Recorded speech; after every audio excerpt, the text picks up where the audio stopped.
Kau koile kua. E kui folo kingo le palpala. Ke le fa manga loe. Ko ke ka ila kuku ko wai ko fie ko pula I fangua. Fafo. Se ila fo a ia le feita nga inu ule aina. Ualo ata usanga olo o e u peale u afa. Fa ama muluia ma fa ama ngoto I foile moa na uata uafi afi olela ilo soi fua malo u ola tasila male manava na taua I foai lela lolangi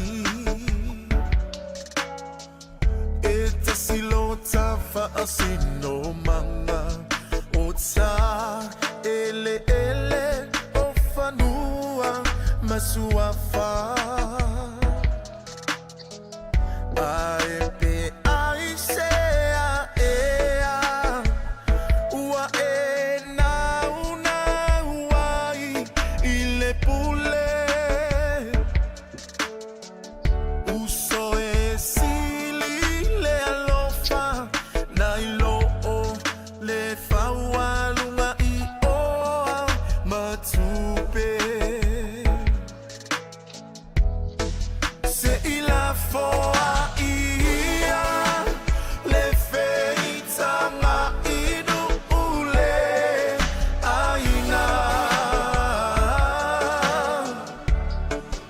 Ualo ata usanga olo o e u peale u afa. Fa ama muluia ma fa ama ngoto I foile moa na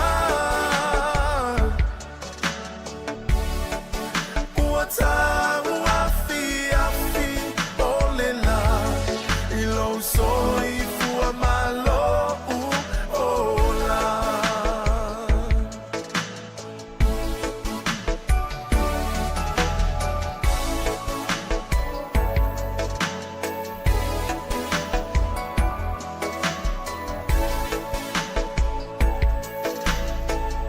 Asanga faia I fea lota ua ola fa ama walulunga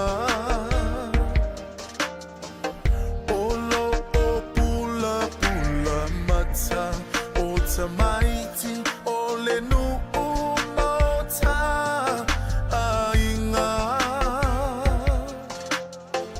Au o maile pala au tatele saule ola e fa amavau ai om tito atuli atu sauia ta fa ta fea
Ia e whatalo whatu sa mo I lau whafonga mai le nei tula fiafi.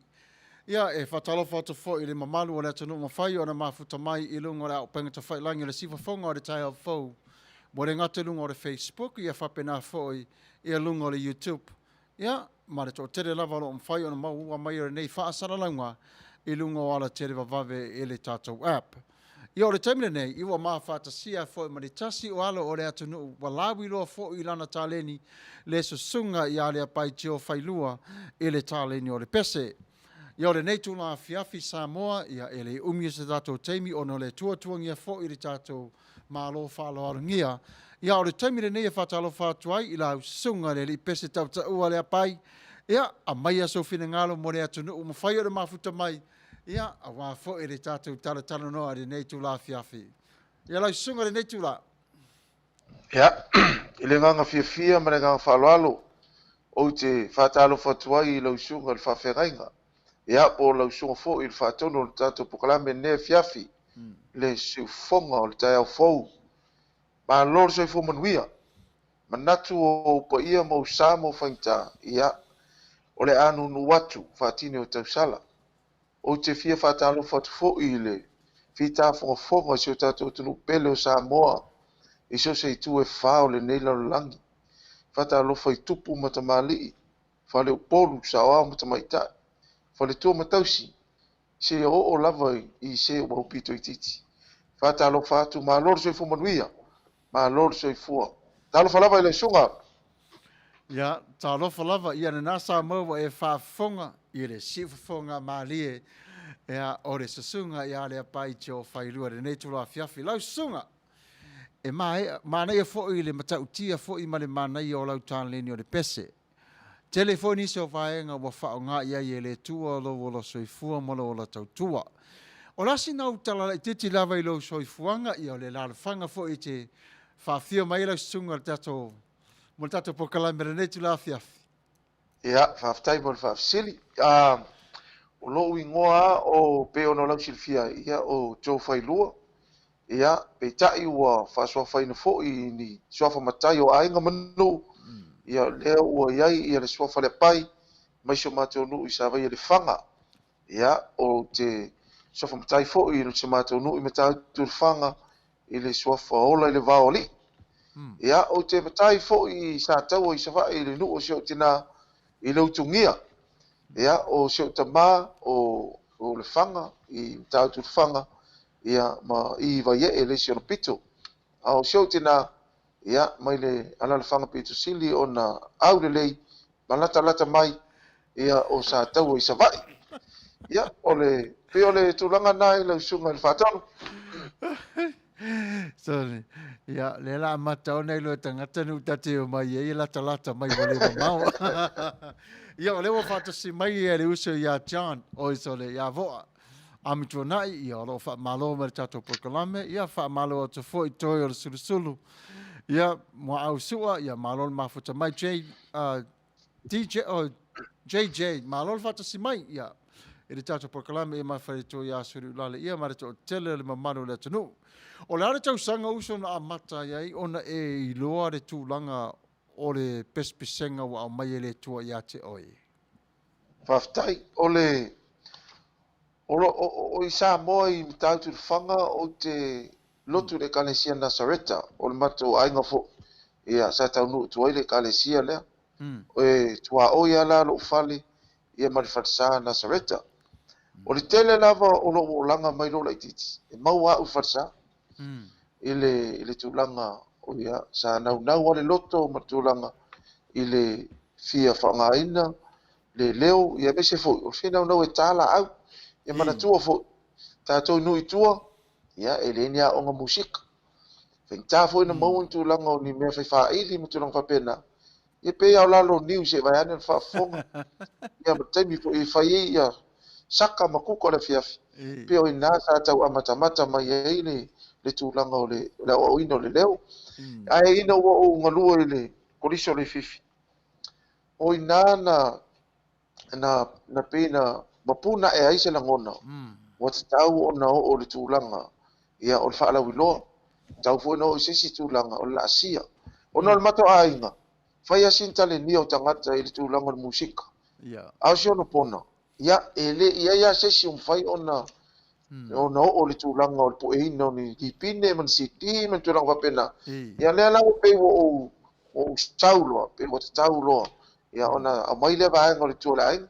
To le tali leo whafsili o le luafe ma le fitu. Ia o le uluwai taimi lea na pu e la o si ti mo mua levo ina pe o inana mata i lo mai o le mano le tunu. Ile si ti le na ile pese o le mama. Ia, pe o le pese na foi vai taimi. Ia pe o le tali atu le whafsili le sunga. Ese le mana i o whātunga o pese nei. Le whi au fo i o lo tau mo moli. Ese foi whangai nei le tu o rautanga te i le mo moli mai o le whi au tā ua le mo le tupulanga talavou. Ale ngati lea, ia o le lau tele o tangata Samoa i aso nei mo na pō ma le lumanai. O te maitawina pe lava le mana i o whātunga.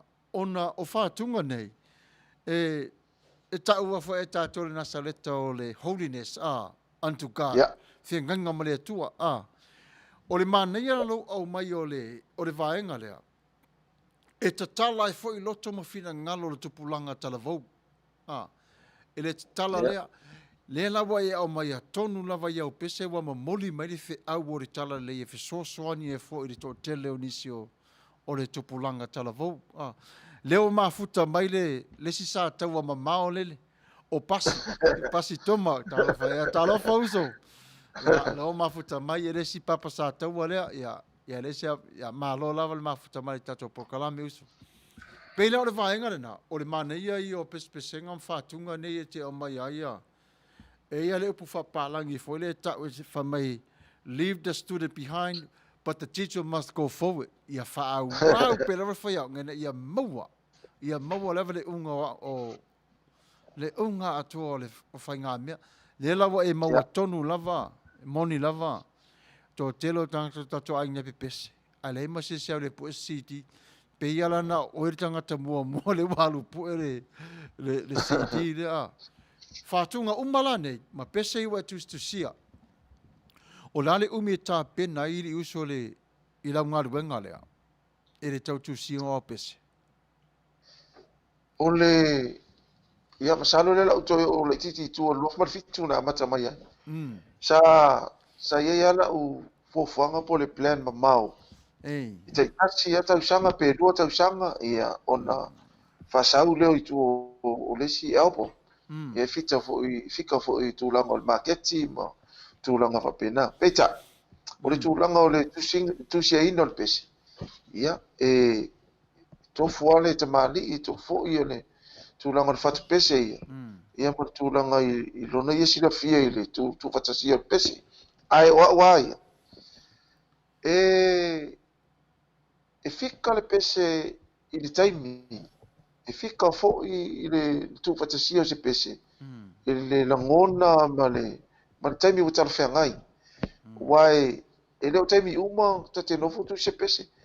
Pe ta te Failua i ai o mai no se fe au ma nei a pe ta ua i lo ma fofa na no sawa o sa fa i lo piano o ina lo e ne fento ta fio ma na te mo lona em fai no tu sia al peste te mi ana ta si uma pe ta e te mi te to no fo to edit pe fa lo fa tu stala lo fa fa au e ia te mi te fai tau e ave ese le upu tu ia tu le upu ia su la titi le va ai e fai no tu si pese ta si le aso le ato se fai tu la ai ato ala se tu la ngol fa mai ino se luanga e le ma fai no u to pe se tu la ngo se pese te tau se longa u lo wa to ia pere ora talata fu se no posele futam fai no le no le pue e portale tu le no fa sin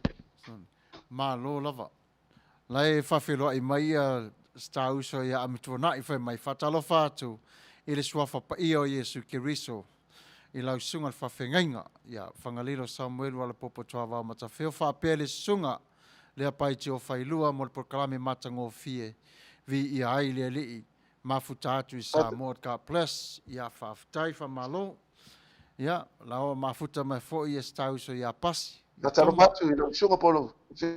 Ioi. Yo ngam tuna.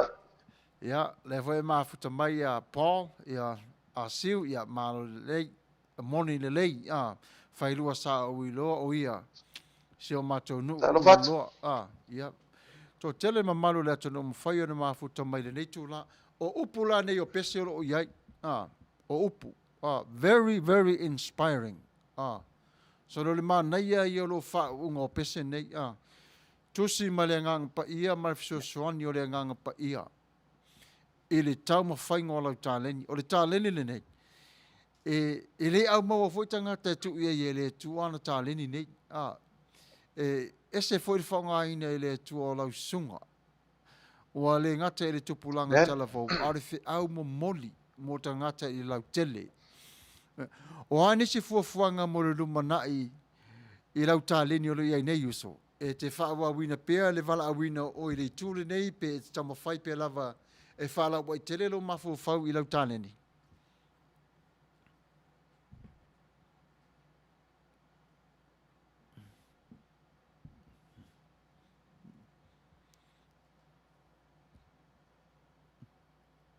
Ja, se toi ona sa mai le tato au mafuta le nei tu la se toi se so atu le tato vala au i le tato malo fala ngia ya o mafuta mai i New Zealand.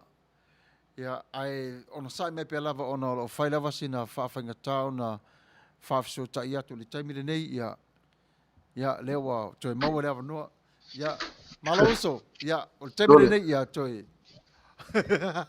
ya o mal tato malo fala lo ngia lunga e fai ma mol tato tama le taimi Leo, whamaruru atu o le ropo i nā po i nei le pēa i le connection.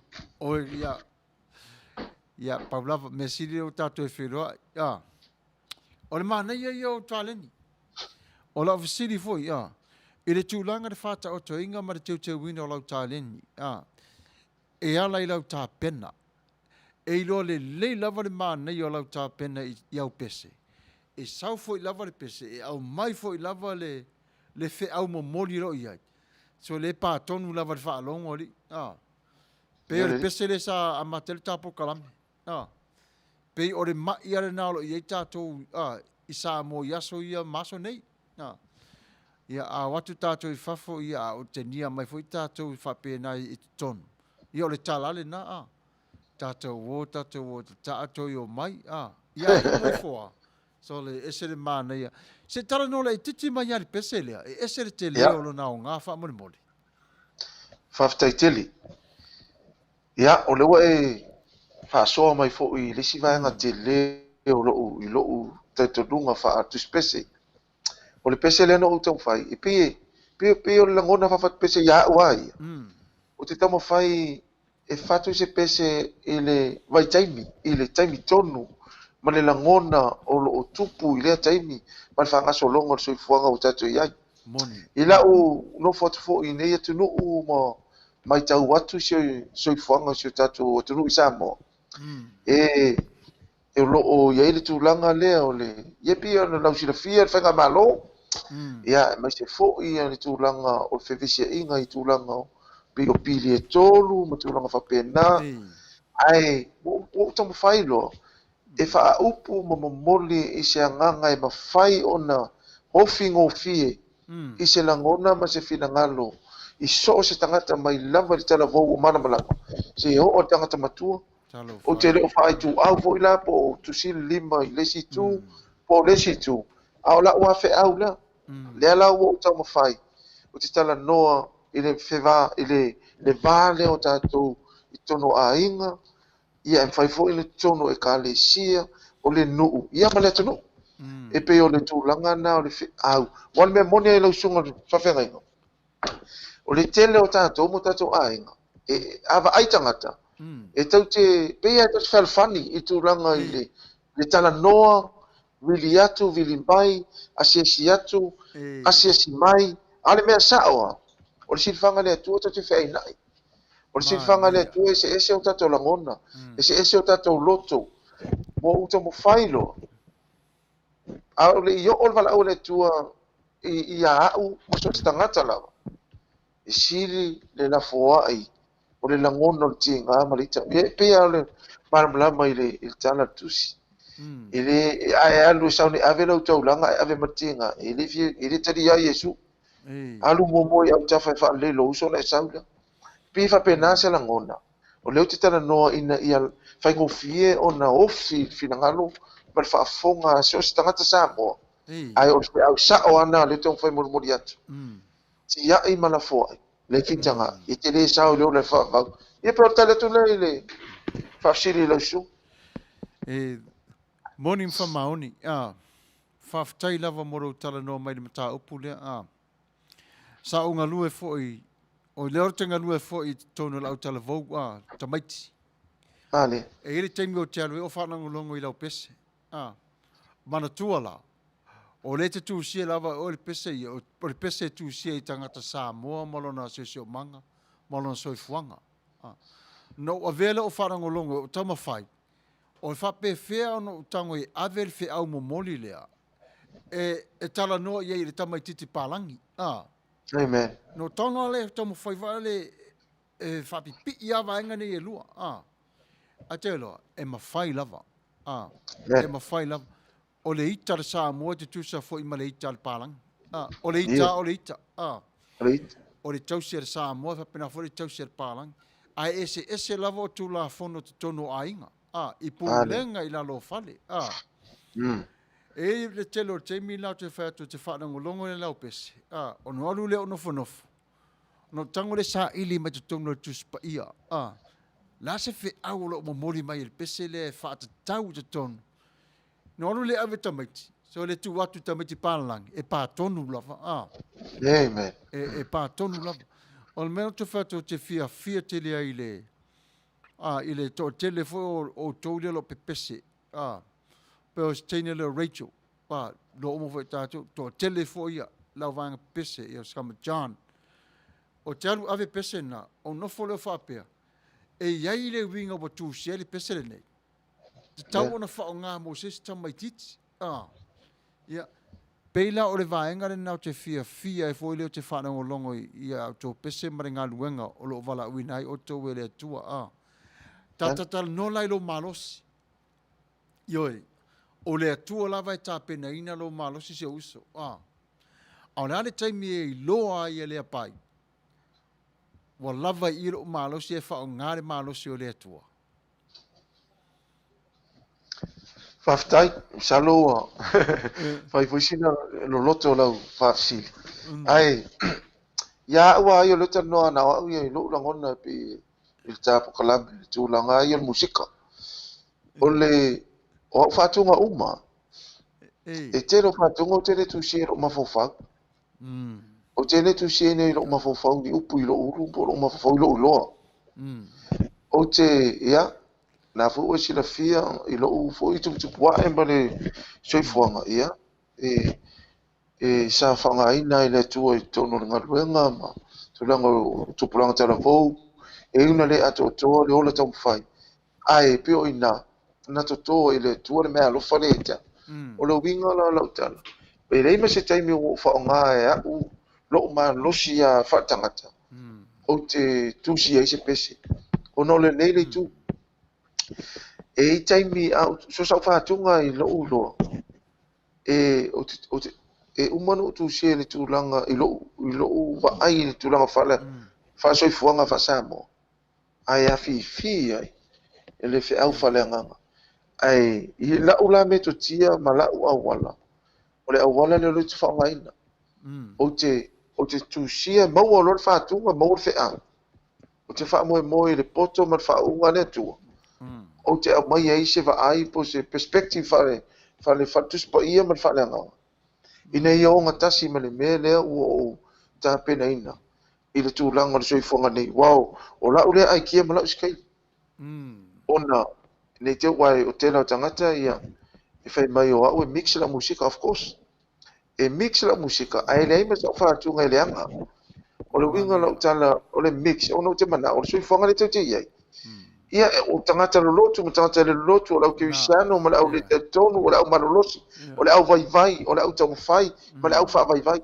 o ila ona te fai o te fai ngaluenga whaauau mantua po i tala whawhata oto ina ua ola whaatasi le vini mani ina fo titania man saiti ia ako whamene matai aua upea e ile aso whapea nase na ngona e o te lete teina o wa aoro te mi o te whatu ina o pese whaleanganga o ina tangata ia le na uanga ie ia na ua al whata ai whawhea le iwa supa sene ie e ta whawhau ma le ilo le whanongolongo o lona winga e ngā tāla la o musika i le se furu pasene i to anga lotu pio sa una awala vane lau le whafsiri le sunga le whawhengai e se le mana ia moni mwhamaoni e whapena fo Iesu lana o langa i lalo langi le nei amen e whama Iesu o tele i sau na o i lātou o e o taritonu amen ano o sau mo i lātou fo i le o taritonu ie Gale mana i o le whea mo moli o le afiafi le nei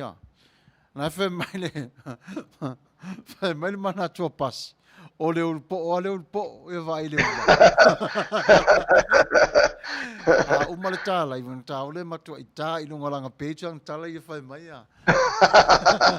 o ela le lusi o le ulu o le mana i nā male mata ngō fia o le whea au tau mo moli a mai vainga nei i lua tonu e ile taimi uso sa o follow ai pe lava le taimi na e tai e avanga au talavou le taimi vele na a matai ona o walu le aonga whapea mana ia tele la le vaai atu le sawa a jo le sawa le au manga o le whanau le tamiti la iti whau sawa e fo i mena o maua mai lau o e sawa linga mar whanau ia au onga mai tamaiti ai moni fa maoni so se tasi lava i vala au le tua e tu lava i le va o i lato o faolaina ma i lato i le o faolaina ona savali e le feife au pe savali e fo i le tangata pese po so se tangata lava savali le lava i le va pe savali Yesu mani fe mai awane i loa i lima nga vale me o fai le tu tamatau a ia a apa pe lava i le alofa o le ala le na o te fia o te whalonga iau pese. O te vaai iau pese wha pēnā le whātunga o mawhauwhaunga e mai e le atua. E tai mai te tonu. Tai mai te tonu. Lau tala moi lava.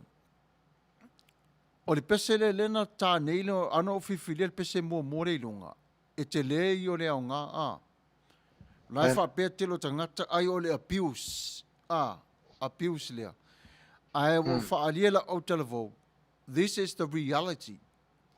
O le whaingaro Samoa, ona o tatou mātua, e pui lava lātou me o lātou na maua. O mea lava o lātou na maua.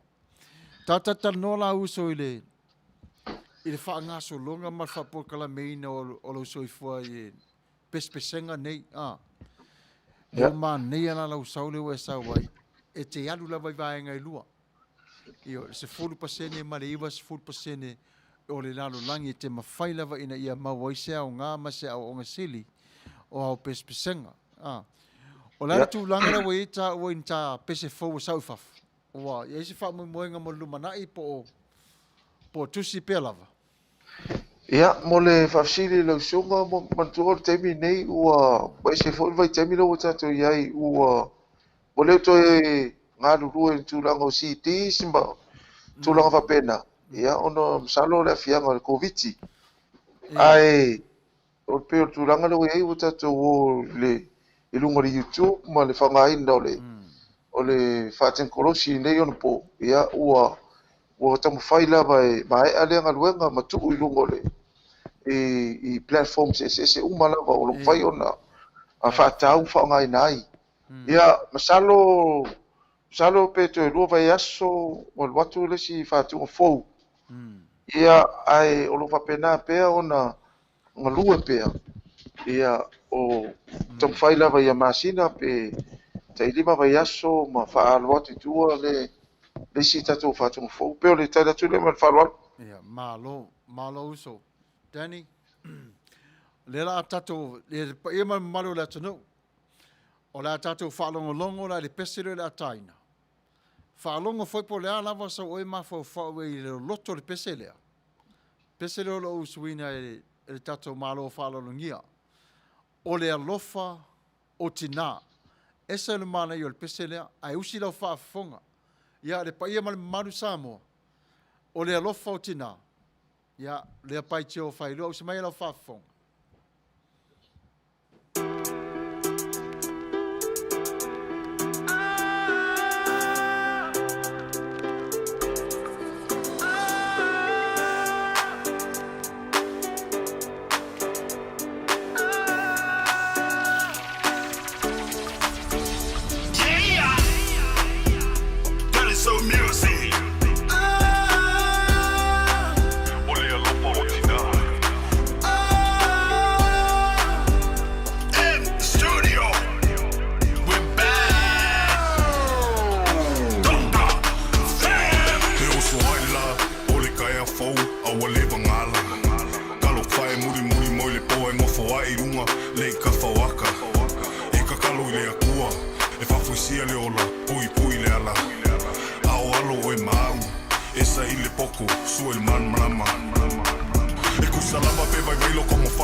Ia malo lava o le temene ni to tali mai o tatou fa salalanga ia o lo mafuta pea le tatou live le nei time ia ma le tatou malo fa lolongia ia Leapai te o Failua.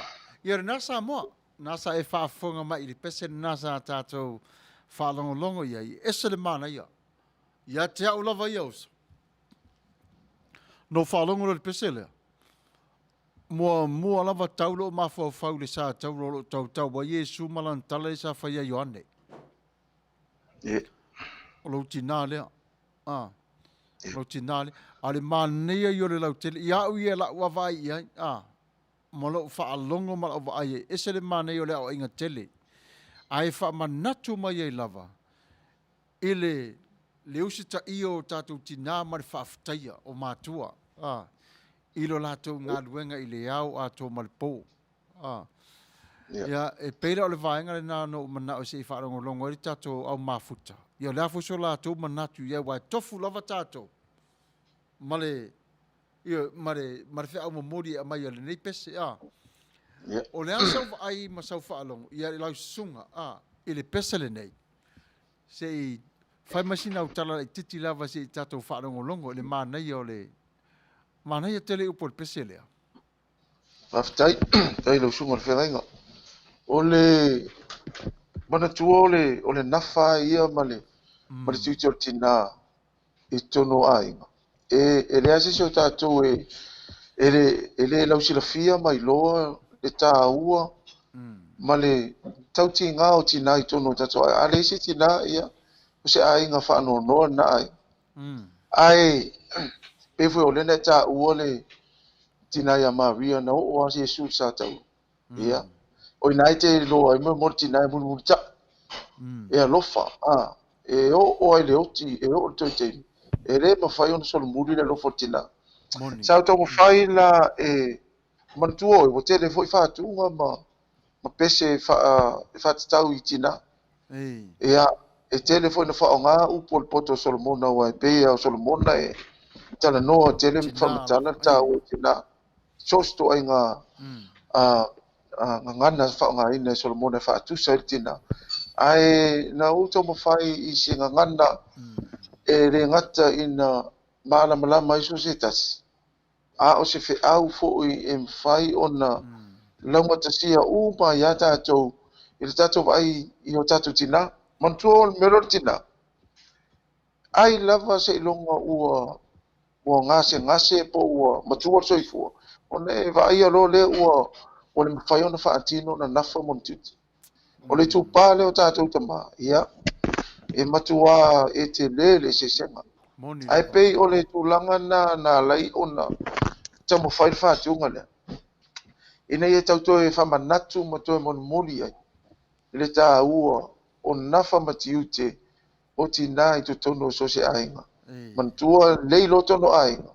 E an tātou o tula le li o le kanesia ma le nuu. Ia Manuia foi ma le atunu pe o tula to tale tula i le fafsili le sunga le fafere. Sen mana ia whaftai lava. Ia whaftai fo i mafuta mai ia Peter Stowers. Ia o leolo mafuta mai lava stau so ia pas. Malo lava. La wha mauni mai lava. Ia malo si o si vai puan mafuta mai. Ia si whonga tau fold whatonu. Ia pereba request mai pese o le tau ngā apu. Ia, rasa ili pesa tau up o le tau ngā apu ia whailo atu lea. Can't wait uso ia le tala nasi osi. Tau whatu ilusuma si osi. Ia o le pese lea le whape lua vai aso sau i whafo. Le wila ia talo sanga ia lo mafuta mai ia. Palo le karinet ia malo le mafuta mai di tato. Por kalame le nature la fiafi. Ia o ngā tele tala no ino le taleni. E se mana ia fo i o le ava no wha auro wa mai e le tua. O lo momoli mai fo i lofa fonga. I le wha fonga le atunu. I le lato walo pei o le fatu na te tō. Pe o le fatu o te tō lau ele ele. O aina talo e te soifua mai. O oe ua wha manueina le tua e te tau ave lana whi au tau momoli i pese pesenga. Pespesenga. Ia wale waru nei lunga le YouTube. To tele le pa ia manu le tunu o whanongo longo iai. se wha moe moe ngala mo le lumana i se uso. Wale umana ta uare tūlanga foi lea, e le na o i la tau wa whaola ina, e foi nisi le o taritonu, le tau ma whai lava i ai le. O lau lava taritonu i ai. E ei tangata ua talia le li i au pese nei. E tangata. Aisea, ono o te iloa mai le au talavou. E tangata ua whaonga ina i ai, wo ai e wala tu talia. Le ala lo te whautua au le uso. Tau ma whai pia lava. Au e te whaavai vai. Pese pia lava. Ai o le pese le na request mai e whaatonu whai mai. Se i tā mai lava le pese le o le tau ngā apu. O lela. Se i tā le atul ma nao le o vate to o tele la o matamata le whai mai e mana ia tau ngā apu. Ia. Lela la asau ni tā pese le en tato whaanongolongo umana le ia i le mana ia fo i o lea pese. Ia. Ia lela ta ia ani ia sa mo se mai la fa fonga e le pese le tonga up os mai la fa fonga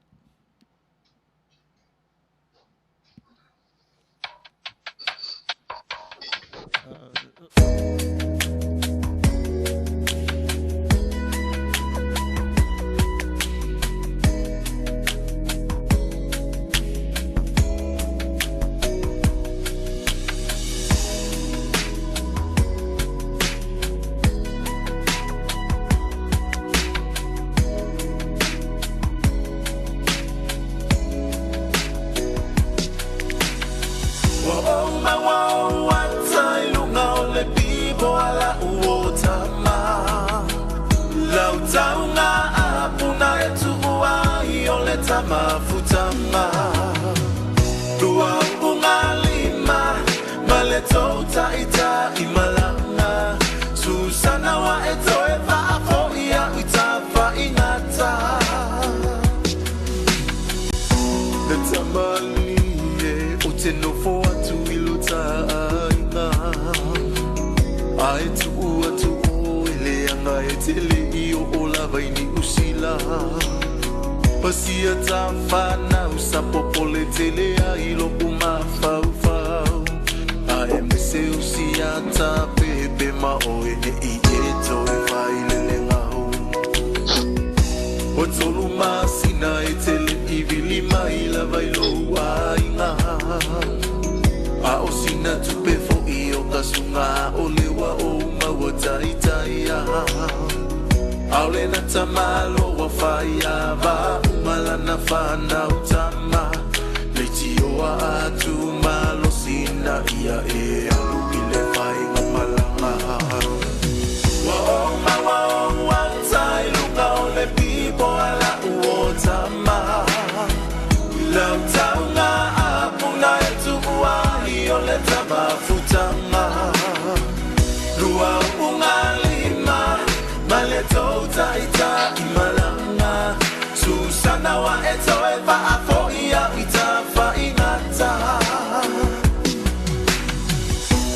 Fauta sunga ofietala ia sa e fola Ama wa ube ole ala fomai ila utautonga Aolo na winga olo ai umala vaile toya Sili ailo no fo ina wasa tapu ai malo ainga Ali itoya ina esesele numera le asa e aumaya Efeso ota ia imea ole ato ngalulu e ai Etele tawina ose apu aena olo aiafu Te whaatali o ile malahe maalele o inae mawailo afu Wa watai lunga ole pipo ala uotama Lau taunga apuna etu uahi ole tabafutama Lua ungalima maleto taita imalanga Susana wa eto eva afo ia itafa ingata Ua mawalei unga te faatali oe ile ulula palapa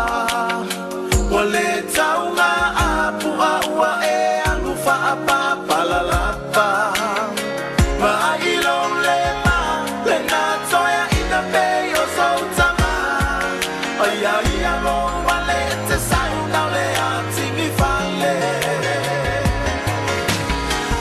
Ua mawale unga te paatali oe ile ulula palapa Wale taunga apua ua e anu faapa palalapa Pa'a ilo le ma le na toya ina bei o sautama Ia ia lo wale te sauna le atingi fale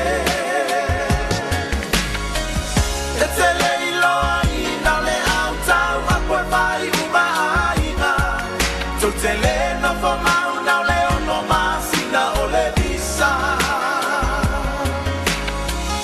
E te leilo ina le autau a koe vai uma aina Tau te le no fo mauna le ono masina o le visa Ia, malo lava ia. Uso, fai mai sa Yeah. tala tau ngā apu. Fai mai, ai se hare tau ngā apu. So le maari e te reo pa te whiria so. Ia, masalo wa foi. Ua, mo se furu tau sanga talo ona ma e er kau ngā apu. Ia, ua, kau wha ngalong foi kau ngā apu. E nā foi teimia na tūlai mai le, nā foi whātunga. Ia, pea ona tala no atu i lamitanga. E te tau ana e tamu whai e wha leo, matusi se whātunga i le taimi tala whea ngai. Ia ma sau foi wa ai se me te tau on whasoa. Ia e peta. Ona o le pokalame lea malo o la wina mai o tama whanau fo i nei New Zealand ma Australia e tau le la au. Ia, mai o le longo nai e pen tau whanau i teimi. Ia, e le stala fatu o le tala sau. A tono po le vaenga fona na lai ona la wilo le pese ona o le latu o lai tupu. Ia e ono leo to request e to sau. Ia e sama maulo ma fo fau e to la langa le taunga. Ia la atale tu pe o le tūlanga na o lo tatu wa ai i lunga le media e tu singa fo i ma nisi fo i o lo tupu ai e vaenga le i la tau fo i o malanga mai i tūlanga i pikino la au ia e o tai tonu tūlanga na ia lei ona pe e tāua i pēr whātunga leo taunga ono lai tupu reo o ma temi nei ia au te panatu o le e leo se anganga tam whai e whaailoa ma tau whai pē lango le mero tupu. Ai tā ua le whamanatu. Ia mo i nā tōu malanga mai. Ia me nā tōu fo i o whaamuni mai. Wai pē o le tūlanga o le PCA i o le arsa o le mōle ana. E le o tau o lo e le o whaau au i leisi tū pē whai tio i leisi tū. Ai o wana o se whamanatu.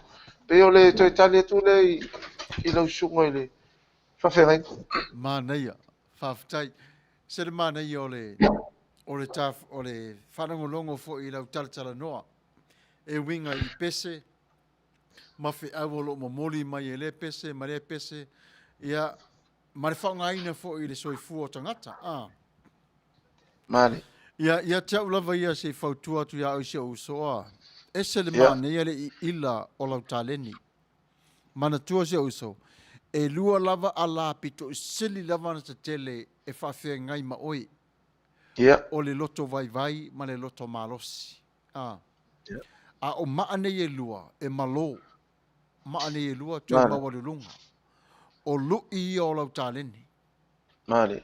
O lui ia o lau tāleni. Jo, awane e whaavai iai. Aftai. O lui la nei.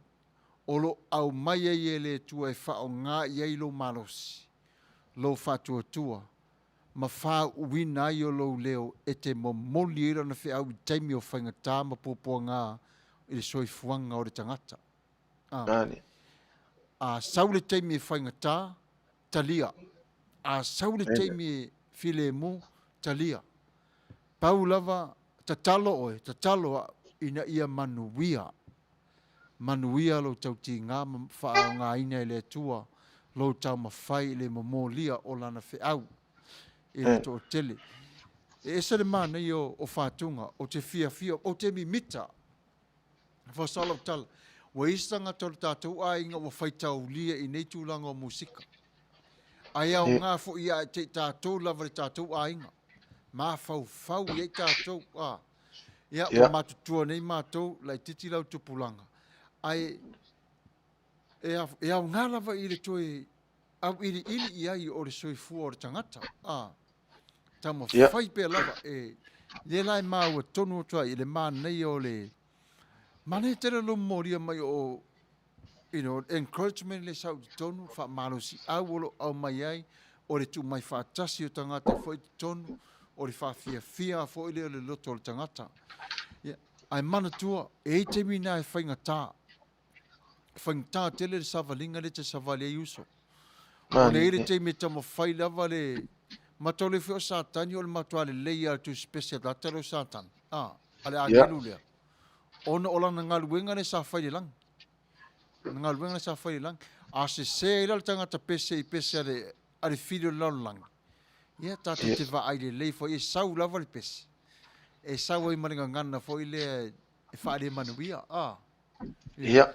Al mena te fautu ai se oso. Alofa ia Yesu. Do ainga muri mai. Sa vale pe luma. A ma ai ne e lua faftai e mo se uso. Lo tele ma loto vai. Aru sa o pe lava o ia. Au e te fefe. Au e te fa vai. Na fe mai Yesu. E fa tasi ia te oi i taimi uma lava. Fa tasi ia te. O lo fa tua jo. Eo ese uma ia i o fa fitauli. Ai sau nia fo ia Yesu le ala. E te sopo ia ai o le tasi tu maunga. Ia. Tau mwhai fo le sosoania te au se uso i le. Ese le Manuia. Manuia te lo le tāleni. Whawhatai le tua le whaunga ina. O lo so i fua. I le tāleni o le pese. E ui lava na le tālenia pasi. Ia ai le sea whaina. E tau te ilo umalama pasi e le tālenia. Sole. E o mani whaifali mai whaita wale ofe. Au tama whai lava ia o le si whongo le tai au fo. E whaalawi loa le tāleni wa o mai e le tua. Whaalawi loa atu i le lalo langi o tangata Samoa. Le tūlanga le wa iai le tupulanga Samoa wa fele. Le la au wa ola fele. Le matango fiela le na o le whanango longo ma le mai moa. E lau tāleni. Ia whatalo whatu le tua whine ia fau le leisi wau vi maris. Ia wa mafuta mai jani. Ia tauti whaftai le whatasimai. Whawhiawhianga suife filoi boss. Ia whamai joy, you're the best. I agree. Sa o le leisi ole. Ia malo pasi ia whamai le kuspa ia. A kako woi e lengi whaile kufa e lengi. Sa o le manga. Lela wa kasi mea sa o pas. Kasi, whaile utaia. Lela o Manuia. Oso aile tu ua tapo kalai mere nei tu la fiaf.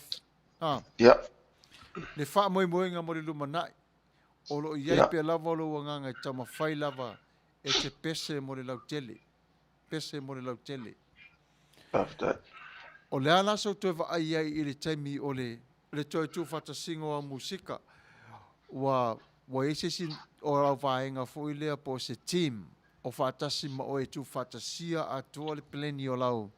Anga i luma po lai e patasi a tātou. Whaftai mo le whafsil. Mo le taimi nei. Ia. O lo o ngalua pe to tasi pe. E le o iaini o vaenga o matu. Tu fatasi po ngalua fatasi. Ai. O lo ile le vaenga ese le vaenga o lo whaia ngalua ngal pueina. Ma tu fatasi ina le tūlanga o le musika po le whātunga. O le sunga ia Emmanuel and Sink. Ia ese fo le vaenga la te tu fatasia tu langa wata ma MTV.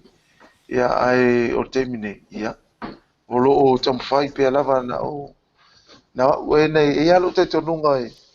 Ia man kua fo kama ke kele nga ia la ka o lola I me kulupu. O nonga whenkai me meo kulupu. E manga ia. E lau iloa loa ma kulanga papenga ia. Ia koe ku ilo e lesi pa ko lesi. Ia ma koe alu lo fai kala papenga angale ia ue a. Mea ai ma mao na le ono ule mana o e ngalulue pe tu fatasi manisi ona tate musu la vanga na o meni o kulupu ma le o fatasi e to mau ai alfe ai na i sitaimi ai e alo te tonunga sila lo e le arsa vali na oe ia vai fo ia fe i falole ainga fai e ia pe mo sina i puki ia ko sau ko mo malosi ko savali te sa longuna fa pena sila lo talu na wa ia te tau nu al mele te savali fo ia pe ole to tali tu le fa sili lo su so le man ia aua ne ia ni ala fainga ta te le mawhai ona le savalia alu pea the way to success is hard fainga ta ia yeah believe and have faith tali tonu i le tua o le tua na au mai are tālini te osi o uso savali alu e pese tālini le tua e o mai le taimi o le vala au le tua i lo soifua wa faa malia ina lona fina ngalo wa e talia le vala au wina o e te alu e avelan tālini le lau tonga i whātusa o ia yopu whao ngā e le tua yopu e ave uma i eia na mea o le tause yopu i le va ai o le tua ia yopu le rofa ma le a mea o tua Joe se uso au e te wha vai vai alu ma le malosi o ne te tamo e ma le fua ne te tamo e moe le fua na o le malo le langi alu pe lava a o mai popo ngam fainta le la mato te talwa moe ai alu pe lava alu pe lava au e te wha vai vai peno fai atu te mi o sola a o mai popo ngam faingata fai o mai pa wala wala au ile tua au mai le malosi ina ia mawhai ai ona e file mu ai ai te le te atu ai ai talia pe lava le au mai e nai te mau ai le anganga malu ma le loto maulalo vai le mo moli mai au pese ala tal no atu fapia o ile uso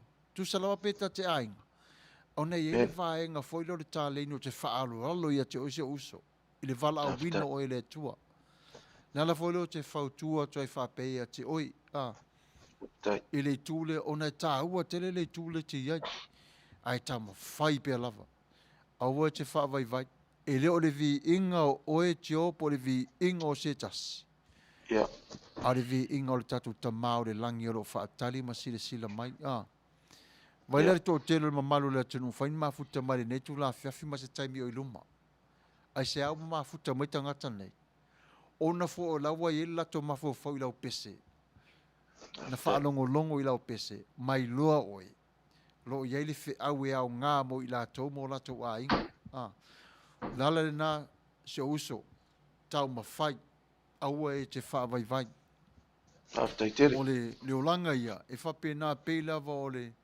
sami e ia so o malu ia so o so vasa ma resi me o ye po me aso le vasa no e va atu le tuanga vale po tu am tau fangu yesu soli ia so na moya le to ja pa o tu le loto le sami ala mai o le na tura lava le tato wolanga nga tura lava le wolanga ono le tato temi wa po temi e fua te fua no e fa fengai manga benga le la tua to ila usunga se o se fo ia le asina upo mo le tato au mafuta ma le atu o Samoa ua mawhai o na mafuta mai le tato mafutanga le netu lafiaf ia ona fa mai e le tapo kalame ta malo se ia o lia fo se isa so avanoa ia to e fa au vau fo le tai vai vanga fa pe nei lungo le se fonga tai o fo ia e momona fa leo le ngangol fa tele ele sunga Fagalio Samuelo ia pe ana o tamo anga umis kaimi o la kango fa langi la sunga fa ferainga ia fa tai fo never no ia o ma o fo ia ene o le ka ke o mai uma le piko o kas ma piko sili ne ga o le sa ia e mo le toile fa tele la sunga le fa ferainga ia po la sunga fa tonu mo le no fa auro ia o ma fai foi ona fa soa ma tala no ile tulanga foi o taleni mal me alo fa le tu pe ia ona mari ia e tele aso ale la waso ia e mau fo ia vanoa ia ai le vanoa tu sa fo e ia vanoa pe silio na tau ia le ngona le te mole toi faftai tele ona le vanoa tau o maua ia i lau sunga ma le ofisa malu mo le whaatartanoina o nei i le whafongafonga mai pa ia lau tele se tato atunu i so se tu e fio le nei lau lang mo le atu le whaftai tele lo tau lango whaftai fo ia o ma paanga o lo tau tarsa paia mo tau fia pea ia o whatunga o te momoni fo le whaftai tele ia o auna le tua mo so se tasi o manatua au i o tau talo moli atu la whaftai tele ia ai o le tūlanga lava ia le tūlanga tāleni man me alofa ia o loo tau whaipea ia se vanga nā ua lise leo ia manatua o me alofa ma tāleni ia o mea le atua a finanga loa le atua e toa ese ia e rea se so tātou tu ma te nei po i a fiafe tu sai man whaamaru si au ala sunga talia man ngā whaftai mau fo le nei lau e whaalo tele mai whaamaru si mai ia ua taoso i fo'i le mafa'alotele le tauivi ma le taumafai ia laga i luma o le taleni ia te tonunga ia tele nisi tatou fātunga fou ia o lo'o aga'i mai ia i leo taumamao ia toatu fo'i le iluga le mo le fa'afoga ia maise fo'i ia o le maimoa sio tatou atunu'u ia ae talu ai ona o le vai aso nei o le gagana sa mo i so matou atunu'u nei niusila ia taitonu fo'i o whātāuaina i tu e fio nei laulangi. Ia msalo la wha i utoi se tala le ne o auna. O le au tu o neva yaso i le ngana sa moa a New Zealand. Pou lo loto i fali. Ia o na ola manuia lo le anfali.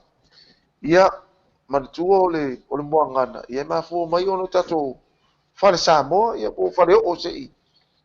Vai ane le whaafonga le tunu. A malolosi pou. Ia taitono le afaina le anfani ia ai ona tu mai se fe auta o e fai o le tapo kala ia o tonu ia o tono ainga ia ale leo na popolo ainga i le lofa i le famaoni ona nga lue fatasi ia e mantua so se fale sa mo i le poutu ia o nga tonu ai Yesu e te tono lo mota. Ona te tonu le, ele a whaina i teimi o loro wā, ma teimi o a whā.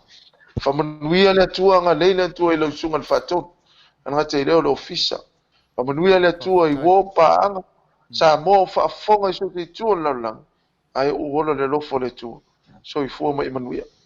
Talo, whai, ia, uso, ia e la ngona nawa le mita i te tono loto, ma le anganga.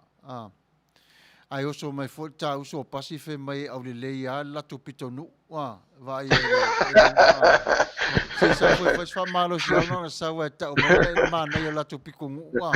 Se mi mika ia ka dia so. Que lo malo pati.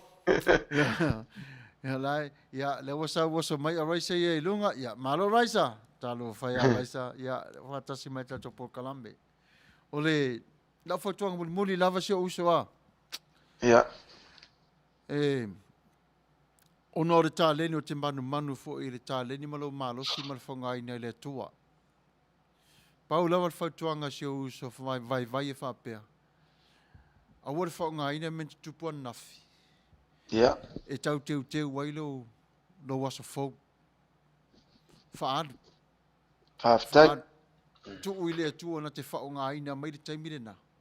E teu wailo sa valinga mo le lumana. Ya. Le mawhai e lau sunga o na tau fau leo langa o le tangata maro tupu wa e pau lava manatu lava o ia oi teu lava o ia lo malosi wa ai i le tua ma futa pe le tua le talo ai veli sa molo fatu siu tina talo fa ia pole aso ia Failua e masiu tina ia mamole tua ia lofa ia o le taimine yuso Pau lava leo le mato upu tai mo leva no fa au ma fai wa italia mai le nei vala au Ia no le tatu taimi uti lava. Ia lo whawhengai fo en whea mga luenga. Tapunu anga vale whawhtai mafuta mai. I tatu Pokalame. Ia John Mesake. Talofa. Whatalofa tu Pastor Samuelo. Al popo Tuavao Matafeo. Ia soi fo maua. Just got off work. O se talo whai. Ia whatu amanawa si uso. Uso. O le wheau maranga luenga le tua le whaingo fie. Whaingata. Savali pea. Savali pea. O lana fionga o le sulu le nā i o wala. O lana fionga. O le pau lava le nā o le malamalama o lo e sa ilia nei. Le upu le nā le tua o lo nofo ia te oi. O lo o whaatasi Yesu ia te oi. Popo ngām whangita pe o te whamanatu atu pea. Aua te whaavaivai iai. Talia. Talia. Wa e alu waso sa waso. O na toi au maile le tua ia te o e whaafowi na ilo malos. O na e fia ile e popo ngā whangita. Au de teimine nei uso.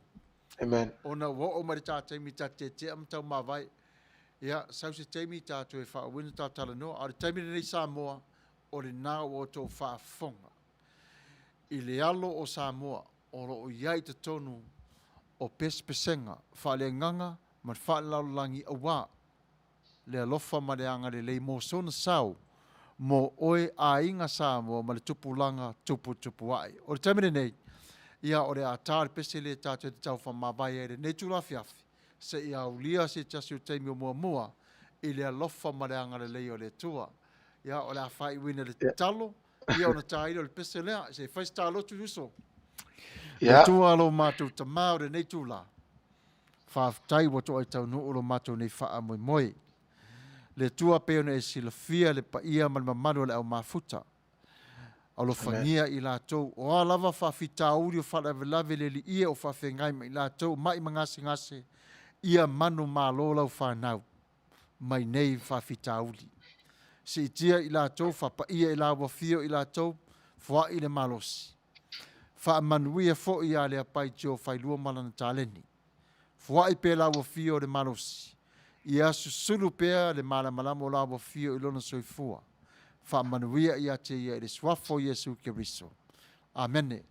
Amen. Uso, sa se taimi tātou i whiloi. Samoa, uso mai alo whaafonga i le pese tātou te wha mawai ai i le nei tu la fiafi. E tasi ala usunga le whengainga o tere alu ese. Ia.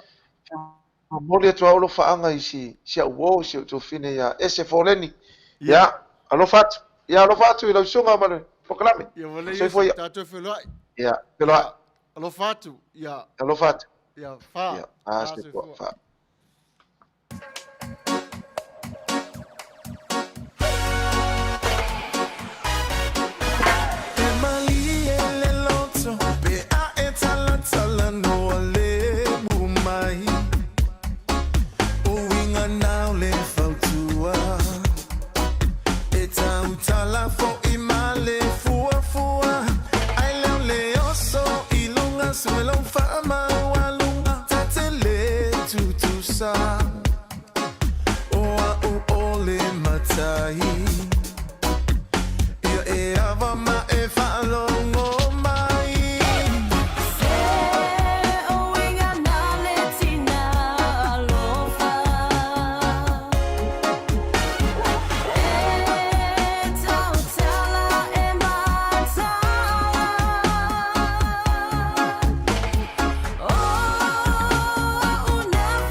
Moni la ta molima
Kau koi le kua. E kui folo kingo le palpala. Ke le fa mangalo e. Ko ke ka ila kuku ko wai ko fie ko pule famua. Fafo.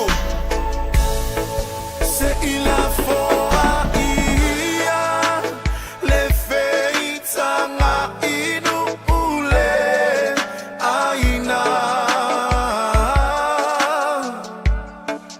Ualoa tau sanga olo o e upealei uafa.